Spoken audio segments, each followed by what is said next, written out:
আপনি কি জানেন নীল তিমিরা কেন আত্মহত্যা করে? শুনতে অবাক লাগলেও গভীর সমুদ্রে ঘটে যাওয়া এক মর্মান্তিক বাস্তবতা এটি। তিমি শুধু বিশাল আকৃতির বুদ্ধিমান প্রাণীই নয়, বরং একে অপরের প্রতি রয়েছে তাদের গভীর মমতা ও সহানুভূতি। কিন্তু কেন তারা নিজেরাই মৃত্যুর দিকে এগিয়ে যায়?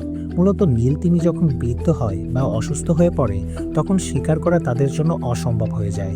এরা তখন ধীরে ধীরে শক্তি হারাতে শুরু করে এবং একসময় আর সাঁতার কাটার শক্তিও থাকে না।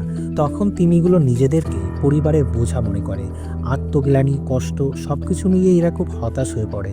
তখন এরা সমুদ্রের গভীরে ডুব দিতে শুরু করে, যেন নিজেকে এক নিঃশব্দে মৃত্যুর কোলে সঁপে দেওয়া।